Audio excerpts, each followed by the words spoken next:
오늘 우리에게 주시는 말씀은 신약성경 로마서 13장 1절로부터 7절까지 말씀입니다. 저와 함께 읽어보시겠습니다. 각 사람은 위에 있는 권세들에게 복종하라. 권세는 하나님으로부터 나지 않음이 없나니 모든 권세는 다 하나님께서 정하신 바라. 그러므로 권세를 거스르는 자는 하나님의 명을 거스름이니 거스르는 자들은 심판을 자취하리라. 다스리는 자들은 선한 일에 대하여 두려움이 되지 않고 악한 일에 대하여 되나니 내가 권세를 두려워하지 아니하려느냐. 선을 행하라. 그리하면 그에게 칭찬을 받으리라. 그는 하나님의 사역자가 되어 내게 선을 베푸는 자니라. 그러나 내가 악을 행하거든 두려워하라. 그가 공연히 칼을 가지지 아니하였으니 곧 하나님의 사역자가 되어 악을 행하는 자에게 진노하심을 따라 보응하는 자니라. 그러므로 복종하지 아니할 수 없으니 진노 때문에 할 것이 아니라 양심을 따라 할 것이라. 너희가 조세를 바치는 것도 이로 말미암음이라. 그들이 하나님의 일꾼이 되어 바로 이 일에 항상 힘쓰느니라. 모든 자에게 줄 것을 주되 조세를 받을 자에게 조세를 바치고 관세를 받을 자에게 관세를 바치고 두려워할 자를 두려워하며 존경할 자를 존경하라. 아멘. 여러분, 이 말씀을 읽으실 때 또 이전에도 이 말씀을 많이 보셨겠습니다만 이 13장 1절에서 7절까지 말씀은 굉장히 많은 논란을 가져온 그러한 부분입니다. 왜냐하면 우리가 이제 이 부분에 있어서는 아마 다 동의하실 것입니다. 이 세상의 모든 것은 하나님이 창조하시고 이 세상의 모든 것은 하나님께서 또 유지하시고 또 복되게 하시고 하나님의 그 뜻 가운데 있게 하십니다. 그런데 문제는 뭐냐면 악한 자들이 항상 있다는 거죠. 또 하나님의 뜻을 거스르는 자들이 항상 있다는 것입니다. 그래서 이 본문의 말씀을 보면서 많은 이들이 좀 혼동했던 것 중에 하나가 뭐냐면 모든 권세가 하나님으로부터 왔다는 것은 알지만 그 권세자들이 악할 때, 그들이 하나님의 뜻에 순종하지 않을 때, 그럴 때에도 이 말씀 그대로 그 권세 아래 복종해야 되는가 하는 것입니다. 더군다나 지금 사도 바울이 로마서를 쓰고 있는 이때는 어떤 때입니까? 로마의 황제들이 이렇게 정말 악한 행동들을 하고 악한 학정을 하는 그런 시대고, 특히 기독교인들이 박해를 받는, 그래서 한동안은 어떤 일이 있었냐면 이 기독교인들을 전부 로마에서 몰아내는 그러한 일들도 있었습니다. 그래서 그 유명한 브리스길라와 아굴라라는 이러한 그리스도인들이 로마에 있다가 쫓겨나가지고 고린도에 가서 거기서 신앙생활 하다가, 그런데 그 일을 통해서 오히려 사도 바울을 만나는 그런 일들도 있었습니다. 어쨌든 간에 지금 기독교에 대해서 굉장한 탄압이 있는, 그리고 이 이후로는 더 그 탄압이 거세어지죠. 그리고 또 그 가운데에서 이제 사도 바울과 사도 베드로와 같은 사람들이 로마에서 순교를 당하는 이런 일들도 벌어집니다. 그래서 항상 이 문제가 이제 불거졌죠. 왜냐하면 세상의 권세도 하나님께서 세우신 것이기 때문에 거기에 복종하는 것이 마땅한데, 하지만 이러한 악한 위정자들, 악한 통치자들에 대해서 우리 그리스도인들은 어떻게 반응해야 되는가? 이것이 계속 논란이 되어 왔습니다. 그래서 저는 어젯밤에 이제 이 본문을 어젯밤과 오늘 새벽에 묵상하면서 번뜩 이런 생각이 들었어요. 저 역시 이 설교를 준비할 때 어려웠던 이유가 뭐냐면, 이 권세는 하나님께로부터 나는 것은 분명한 사실이지만 그 권세자가 하나님의 뜻을 받들지 아니하고 악한 길로 갈 때에 그를 어떻게 해야 되는가? 무력이라도 행사해가지고 그를 권좌에서 끌어내야 되는 것인가? 아니면 이 말씀을 그대로 우리가 받아서 그저 그 권세에 복종해야 되는가? 그런데 여러분, 저는 이 로마서의 13장 1절부터 7절을 사도 바울이 기록할 때 그러한 현실을 사도 바울이 결코 모르지 않았다고 생각합니다. 분명히 사도 바울도 지금 로마의 그 위정자들이, 로마의 황제를 비롯해서 그 정치인들이 그리스도인들을 핍박하고 교회를 이렇게 힘들게 한다는 것을 사도 바울이 결코 몰랐을 리가 없습니다. 그런데 저는 이 말씀을 1절부터 7절까지 말씀을 묵상하면서 이 말씀은 단지 사도 바울이 성도들에게 너희는 권세가 하나님으로부터 났으니까 그 권력자들, 그 통치자들에게 복종해야 한다 라는 메시지만 준 것이 아니라고 생각합니다. 물론 지금 이 표면적으로는 그런 메시지예요. 모든 권세가 하나님으로부터 나왔으니까, 그러니까 지금 비록 그 권세자들이 좀 문제가 있고 또 그들에게서 좀 우리가 박해를 당하지만 일단은 복종하고 봐라 라는 메시지일 수도 있습니다. 하지만 여기에 분명히 기록되어 있지 않지만 그러나 그 행간의 의미를 우리가 알아야 되는데, 자, 이 말씀은 사도 바울이 1차적으로는 로마에 있는 그리스도인에게, 또 2차적으로는 또 모든 그리스도인들에게 준 메시지지만, 그러나 3차적으로는 권세자들에게 주신 메시지이기도 합니다. 자, 권세자들이 이 말을 딱 보았을 때는, 이 글을 읽었을 때는 아주 좋아했을 수 있습니다. 그렇지, 모든 권세는 하나님께로부터 났으니까 내가 지금 가지고 있는 이 권세는 하나님과 같은 권세다. 그러니까 모든 사람들은, 저 기독교인들을 포함해서 모든 사람들은 내 권세에 복종하고 굴복해야 된다 라고 생각했을 가능성이 있습니다. 하지만 이 본문의 말씀을 꼼꼼히 읽어보면 오히려 그 권세에 복종해야 되는 그러한 의무 못지않게 권세자들이 어떻게 그 권세를 행해야 되는지를 자세히 설명하고 있습니다. 한번 그런 관점에서 본문의 말씀을 보세요. 물론 1절 말씀 같은 경우에는 권세자들에게 복종하라는 그런 메시지가 강한 것처럼 보이고, 모든 권세의 뒤에는 하나님이 정하신 그런 뜻이 있다는 것처럼 보이지만, 자, 그 다음부터를 우리가 방금 제가 말씀드린 것, 권세자들은 어떻게 해야 되는지에 대한 메시지로 본다면, 자, 2절 말씀, 권세를 거스르는 자는 하나님의 명을 거스릅니다. 이걸 뒤집어 보면 무엇입니까? 권세자들은 하나님의 명대로 통치해야 된다는 말씀입니다. 자, 그 다음에 거스르는 자들은 심판을 자취하리라. 즉, 이 권세자들의 그 하나님의 명대로 통치하는 것을 거스르면 심판을 받는다면, 그러면 하나님의 명대로 다스리지 않는 자들은 그 심판이 더욱 클 것입니다. 왜냐하면 그들은 1차적으로 하나님의 명을 받은 사람들이니까. 그런데 그 권세자에게 복종하라는 명령은 2차적인 것입니다. 자, 그렇기 때문에 권세자들이 하나님의 명대로 통치하지 않는 것은 그들에 대한 책임이, 그들이 가져야 할 그 책임감이 더 크다는 것이죠. 자, 그 다음에 3절 말씀 보시면, 다스리는 자들은 선한 일에 대하여 두려움이 되지 않고 악한 일에 대하여 되나니 라고 되어 있죠. 그러니까 이 얘기는 무엇입니까? 다스리는 자들은 당연히 악한 일들을 징계하고 선한 일들을 권장해야 한다는 것입니다. 그런데 만일 그 통치자들이 그와 같지 않는다면, 도리어 이것을 바꿔서 악한 일들을 힘쓰고 선한 일들에 대해서 눈을 감는다면, 행동하지 않는다면, 그 다스리는 자들은 분명 그들이 하나님이 주신 그 권세를 오용하고 남용한다는 것을 스스로 드러내는 것입니다. 자, 그 다음에 4절 말씀 보시면, 그는 하나님의 사역자가 되어 내게 선을 베푸는 자니라. 만일 권세자들이 그가 하나님의 사람들에게 선을 베풀지 않는다면 그는 하나님의 사역자가 아니라는 것을 스스로 드러내는 일입니다. 그렇기 때문에 여러분, 이 본문의 말씀은 앞에서 보면 권세자들에게, 그 권세자들에게 복종해야 되는 성도의 의무에 대해서 말씀하시지만, 그 뒷면에서 보면 무엇입니까? 권세자들은 반드시 하나님의 뜻대로 선하게, 의롭게, 또 긍휼을 베풀며 통치해야 한다는 것을 보여주는 거예요.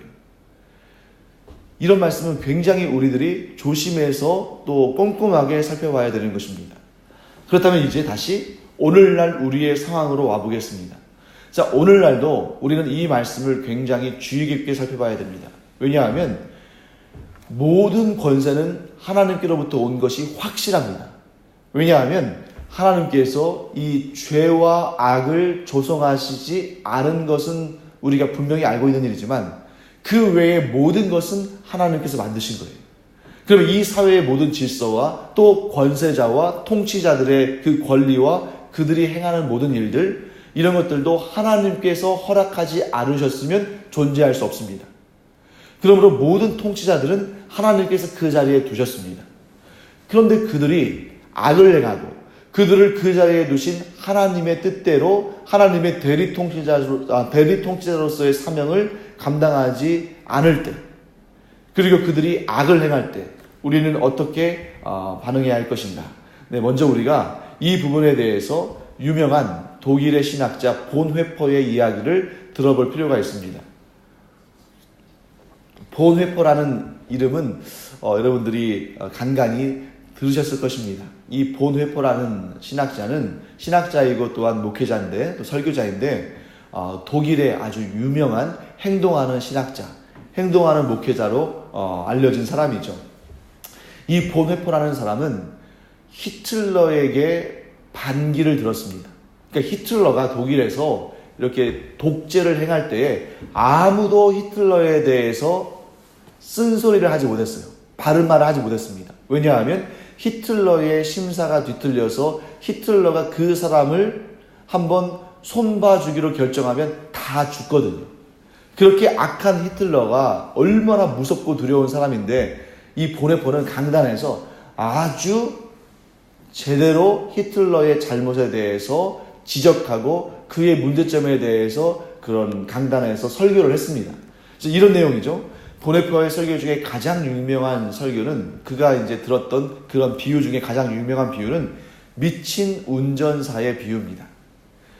어떤 마을에 이제 한 사람이 차를 운전하는데 그 운전하는 사람이 미친 사람인 거예요.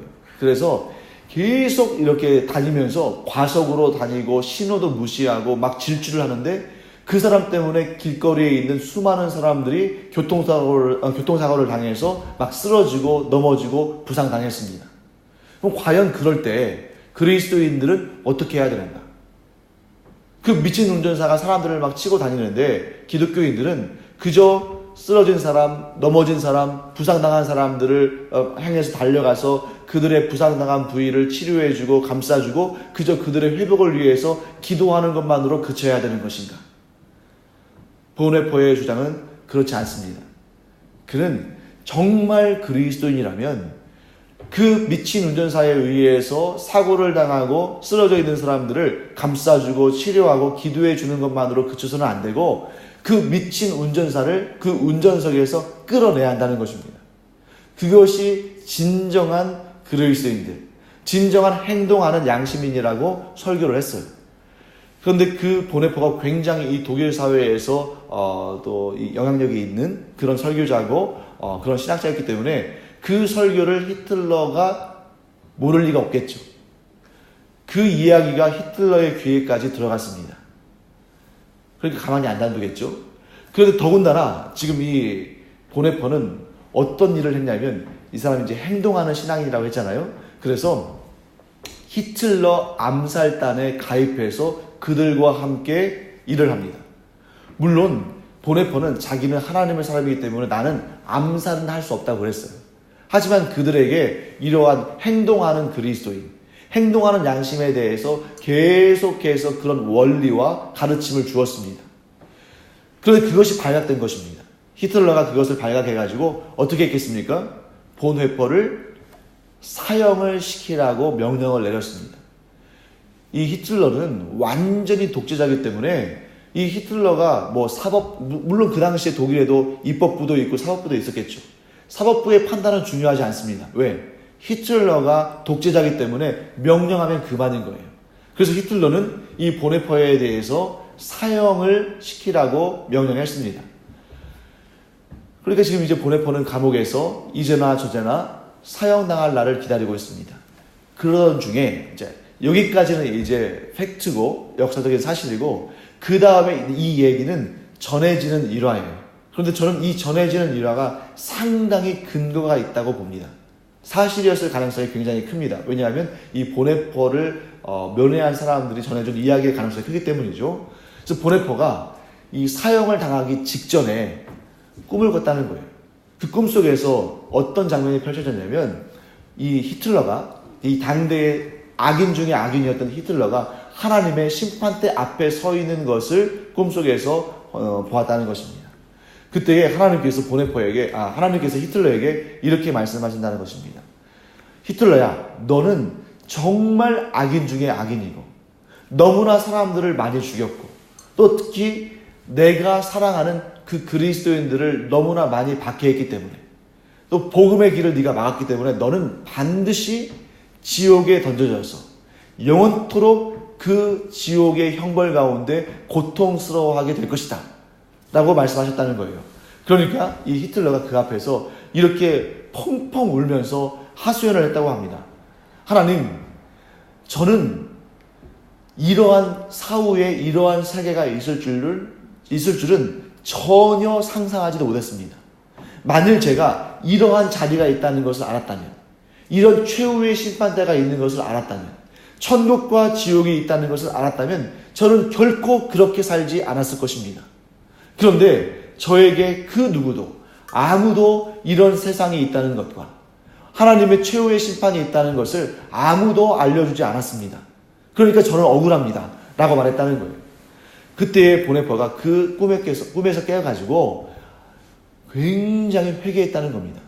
내가 이 악한 히틀러 정권을 무너뜨리기 위해서 나의 인생을 걸고 열심히 뛰었지만 정작 내가 이 히틀러와 같이 하나님에 대해서 알지 못하고 최후의 심판에 대해서 알지 못하고 지옥과 천국에 대해서 알지 못하는 자들을 위해서 기도하기를 게을리했고 그들을 불쌍히 여기지 않았고 그들을 위해서 복음을 전하는 일에 마음을 쏟지 않았는데 이것이 나에게 가장 큰 후회다 라고 이야기했다는 것입니다. 물론 제가 방금 전에 말씀드린 것처럼 이 앞쪽까지는 팩트지만 이 이야기는 전해지는 일화이기 때문에 이것이 사실인지 아닌지는 확증할 수는 없지만 굉장히 사실일 거라고 저는 생각이 됩니다. 그러면서 제가 무엇을 깨달았냐면 하나님의 사람들이 이 악에 대해서 어떻게 반응해야 될 것인가. 여러분, 하나님의 사람들은 악과 함께 할 수는 없습니다. 그러니까 이 히틀러의 예를 든다면 히틀러와 동등한 생각, 히틀러와 동일한 생각, 또 히틀러와 같은 그런 악한 사람들에게 힘을 실어주거나 그러한 집단에 가입하는 것은 절대적으로 용납할 수 없는 일입니다. 그러니까 나치에 가입해서는 안 되는 거예요. 이 그리스도인들은 명확한 이 사회를 바라보는 눈을 가지고 무엇이 하나님의 뜻이고 아닌지를 분별해서 이런 악한 자들의 모임에 가담해서는 안 됩니다. 그런데 그 다음으로 그렇다고 해서 보네퍼와 같이 이렇게 암살단과 같이 하나님께서 기뻐하시는 방법은 아니잖아요.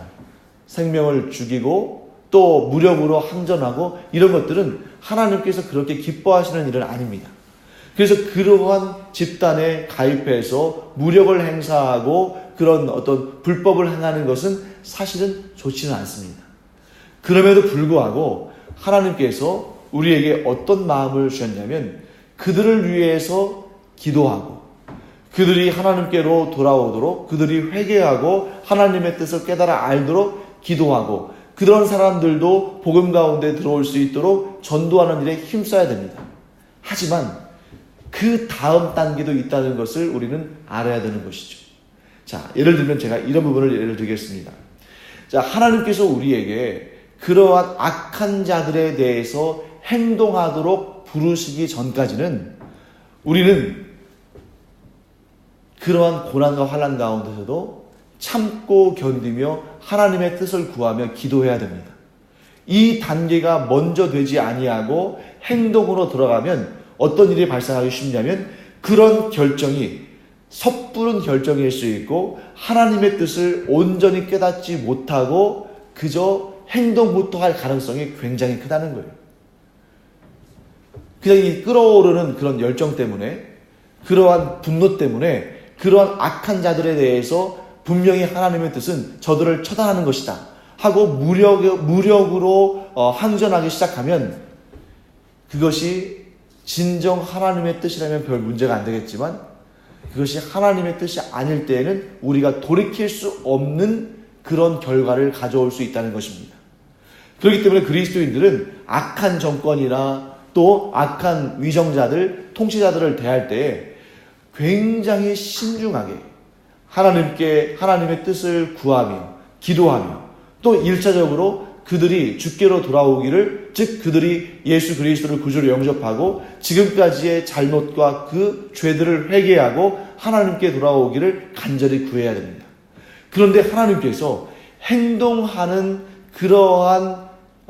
행동하도록 우리에게 명령을 주신다면 그 명령에는 또한 즉각적으로 반응함이 또 있어야 됩니다. 예를 들어 보죠. 종교개혁을 일으킨 사람 여러분 아시죠? 루터라는 그러한 종교개혁자가 있습니다. 그 종교개혁자는, 사실 루터는 로마 카톨릭의 그러한 패단들, 그들이 하나님의 말씀을 지키지 아니하고 오히려 하나님의 말씀을 왜곡하는 그러한 잘못을 범했을 때, 그래서 로마 카톨릭이 하나님의 말씀대로 통치하지 아니하고 굉장히 자기들의 이기적인 욕심과 자신들의 권력을 위해서 하나님의 말씀을 이용할 때 하나님께서 그것을 이제 더 이상 간과하지 않으시는 때를 하나님께서 주셨습니다. 그래서 그런 메시지를 누구에게 주신 것입니까? 루터에게 주신 것이에요.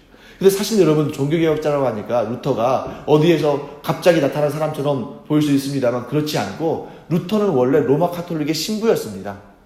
그런데 그가 그 안에서 이 면밀히 관찰하고 기도하는 중에 이것은 분명히 하나님의 뜻이 아니다, 이것은 하나님께서 원치 않으시는 일이라 하고, 그때부터 어떻게 했습니까? 종교개혁을 꿈꾸고 기도하다가 그 결정적인 순간, 그 결정적인 기회에 그가 하나님 앞에 쓰임받기 위해서 일어났다는 것이죠. 그때에 그가 기도를 통해서 하나님의 말씀을 묵상하면서, 특별히 사도 바울이 이 로마서의 말씀을 굉장히 많이 묵상했거든요. 그러면서 이 루터가 이 로마서 13장을 모를 리가 없죠. 하지만 하나님께서 그 안에 그 거룩한 열심과 거룩한 분노와 거룩한 그러한 싸우는, 그 악한 자들과 싸우는 그러한 심령을 주셨을 때에 그가 종교개혁을 일으켰고, 1517년에 일어난 그 종교개혁으로 말미암아 오늘날 우리가 500년에 걸친 진정한 신앙을 위한 영적인 전투를 하고 있는 것입니다. 이제 말씀을 좀 마무리하겠습니다. 모든 권세는 누가 주신 것입니까? 하나님이 주신 것입니다. 그리고 모든 권세의 자리에 앉아있는 사람들도 누가 세우신 것입니까? 하나님이 세우신 것입니다. 그런데 그들이 하나님의 뜻대로 그 권세를 행하지 않을 때에는 그들에게 죄가 있고 그들에게 잘못이 있는 것입니다. 그것이 선명히 보인다 할지라도 우리는 섣불리 행동해서는 안 되는 것입니다. 제일 먼저 뭐 해야 됩니까? 하나님의 뜻이 무엇인지를 간절히 기도해야 됩니다. 그리고 그 악한 통치자들이 하나님께로 돌아오고 그들의 잘못을 회개하고 그들이 복음을 영접하도록 간절히 기도해야 됩니다. 그러나 그렇게 기도하는 중에 하나님께서 이러한 잘못에 대해서 우리가 적극적으로 행동하기를 원하신다는 그 뜻을 우리가 기도하는 중에 깨닫게 된다면 그런 행동하는 일에 대해서도 주저하지 않아야 되는 것입니다. 이것은 역사적으로 드러났죠. 그래서 여러분, 일제시대 때 독립운동을 했던 그 수많은 독립운동가들 중에 대다수가 그리스도인들이었어요. 또한 6.25 전쟁과 같이 그렇게 정말 민족과 민족이 서로 싸우는 안타까운 전쟁이었습니다만, 그럼에도 불구하고 어떻습니까? 우리 그리스도인들도 그 전쟁터에 나가서 맞서서 싸웠던 것은 그 공산 정권이 기독교를 탄압하고 기독교를 완전히 이 한반도에서 제거하려는 목적을 가지고 있었기 때문에 그리스도인들이 누구보다 더 열심히 그러한 악한 공산 정권에 맞서 싸워왔던 것을 우리는 보게 되는 것입니다. 지금 현재도 마찬가지죠. 그러니까 우리는 어떻게 해야 되냐면, 지금 북한의 김정은 정권이랄지 또 북한의 위정자들을 우리가 위해서 기도를 하는 것을 먼저 시작해야 됩니다. 왜냐하면 우리가 아까 제가 히틀러 얘기한 것처럼 그들도 불쌍한 심령들이라는 것이죠. 그들 안에도 복음이 들어가서 그들이 진정으로 회개하고 하나님 앞에 그들이 하나님을 갈망하는, 하나님의 은혜를 구하는 그런 자들로 서도록 우리가 기도해야 됩니다. 그런 기도의 의무가 우리 가운데 있죠. 그러나 그들이 그러한 하나님의 뜻을 거부할 때에는 하나님의 심판이 그들 가운데 있다는 사실도 우리가 알아야 됩니다. 언젠가 하나님께서 또한 누군가에게 행동하는 명령을 주실 수 있겠죠. 하지만 그런 명령을 우리에게 주시지 않았다면 우리는 무릎으로 하나님 앞에 나아가며 기도하며 그 땅을 품고 그 땅의 복음화를 위해서 기도해야 됩니다. 그래서 우리는 항상 이 자리에서 기도할 때에 북한 땅에 있는 우리의 믿음의 동포들을 위해서 기도하고, 그 땅이, 북한의 그 정권이 제일 좋은 것은 그 위정자들이 복음으로 말미암아 그들이 회개하고 하나님께로 돌아온다면 제일 좋지만, 그렇지 않다면 우리는 어떻게 기도해야 될까요? 하나님을 경외하는 자들이 북한 땅의 통치자들의 자리에 올라가도록 기도해야 됩니다. 이러한 기도를 통해서 하나님께서 이 북한 땅을 변화시켜 준다면, 그래서 남과 북이 이 복음으로 말미암아 하나가 되고 복음으로 통일되는 그날을 우리는 기도해야 됩니다. 그렇지 않다면 이념으로 통일이 된다면 자본주의, 민주주의나 혹은 공산주의, 사회주의나 둘 중에 하나가 되든지, 아니면 이 두 가지가 아주 복잡하게 얽히든지 이렇게 될 텐데, 그러면 굉장히 어려워진 민족의 앞날이 보일 수밖에 없는 것이죠. 그래서 우리는 간절히 기도해야 됩니다. 무엇으로? 복음으로 이 나라와 이 민족이 하나 되기를 간절히 기도해야 됩니다. 그래야만 이 땅에 분란이 없고, 그래야만 온전한 하나됨이 가능하다는 것이죠. 그래서 여러분과 제가 이 일을 위해서 기도하며 하나님께서 행하시는 놀라운 역사를 목격하게 되기를 간절히 축원합니다. 기도하겠습니다. 하나님, 주님의 은혜를 감사드립니다. 모든 권세는 하나님께로부터 왔는데 저희들이 그 권세에 대해서 인정하지 않는다면 하나님께서 이 역사를 주관하신다는 것을 인정하지 않는 것이 되므로, 저희들 하나님의 권세를 인정하는 것과 같이 이 땅의 권세도 인정하는 저희들 되게 하여 주시옵소서. 하나님, 그러나 그 권세자들이 하나님의 뜻을 거스를 때는 저희들이 1차적으로 그들을 위해서, 그들을 불쌍히 여기며 기도하는 기도자들이 되게 하여 주시옵소서. 그러나 그들이 끝까지 회개하지 않는다면 그들에게 하나님의 심판이 임할 것이므로, 하나님, 저희들은 오히려 이제 기도하기를 하나님을 경외하는 자들이, 하나님의 뜻대로 순종하는 자들이, 하나님의 뜻대로 통치하는 자들이 그 권세자의 자리에 오르기를 저희들이 기도하기를 원합니다.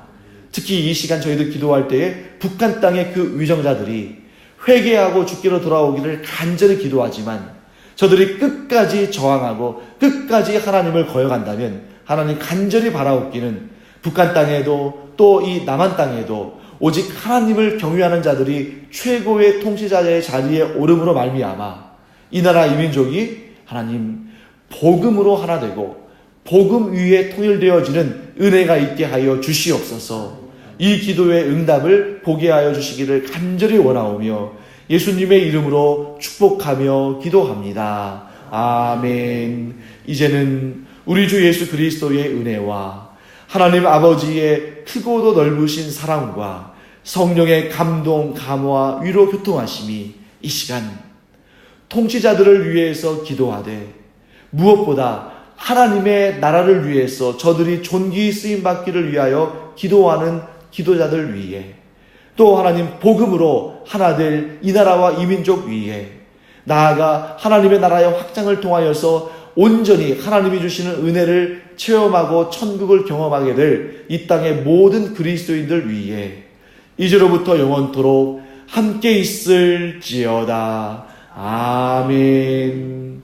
이 시간 이 나라 이 민족이 복음으로 하나 되는 그날을 바라며 기도하는 우리들의 그 기도를 하나님께서 들으시고 응답하실 줄을 믿고 우리 힘써 기도하기를 원합니다. 기도하겠습니다.